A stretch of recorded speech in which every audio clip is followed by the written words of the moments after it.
Well, my character's name is little Vincent Malloy. He's a little boy. Does anybody know who Vincent Price is? Does anybody know? Okay, raise your hands if you guys seen Edward Scissorhands. Yeah. Okay, do you know the guy who, the old man who invented Edward? The old man, and he had a heart attack right when he was about to give him the hands? That's Vincent Price. He was a real actor, very good actor. And he did like the original movie of The House of Wax, and he did like a few stuff for Edgar Allan Poe. He was a very tremendous actor. I thought he was brilliant. And Tim Burton did did a lot of movies on him, so he was a real good guy. So this is my story, Vincent.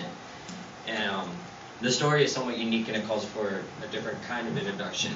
So this one I like to call Vincent. So enjoy. So Vincent Malloy is 7 years old. He's always polite, and he does what he's told. For a boy his age, he's considerate and nice, but he wants to be just like Vincent Price.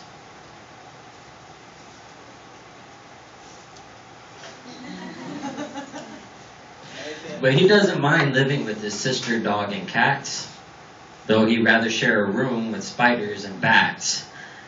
There he could reflect on the horrors he's invented, and wander dark hallways alone and tormented. Vincent is nice when his aunt comes to see him, but he imagines dipping her in wax for his wax museum. He likes to experiment on his dog, Abercrombie, in hopes of creating a horrible zombie, so he and his horrible zombie dog can go searching for victims in the London fog.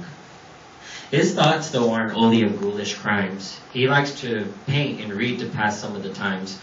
While other kids read books like Go, Dog, Go, Vincent's favorite author is Edgar Allan Poe. One night, while reading a gruesome tale, he read a passage that made him turn pale. Such horrible news that he could not survive, for his beautiful wife had been buried alive. He dug out her grave to make sure that she was dead, but unaware that her grave was his mother's flower bed.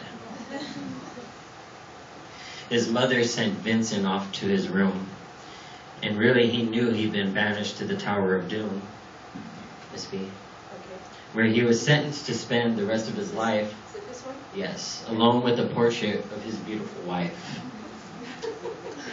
While alone and encased in his tomb, Vince's mother burst suddenly into the room, and she said, "If you want to, you can go out and play. It's sunny outside and a beautiful day." Vincent tried to talk, but he just couldn't speak. The years of isolation have actually made him quite weak. So he took out some paper and he scrawled with a pen, "I am possessed by this house and can never leave it again." His mother said, "You're not possessed and you're not almost dead. These games that you play are all in your head. You're not Vincent Price, you're Vincent Malloy. You're not tormented or insane, you're just a young boy. You're 7 years old and you are my son. I want you to get outside and have some real fun."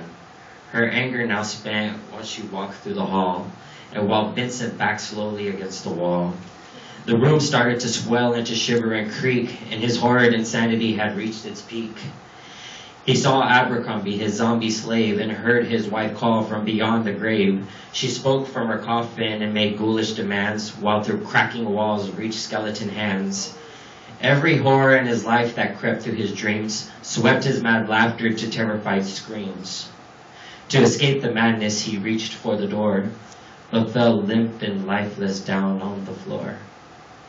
His voice was soft and very slow, as he quoted the Raven from Edgar Allan Poe. "And my soul from out that shadow that lies floating on the floor shall be lifted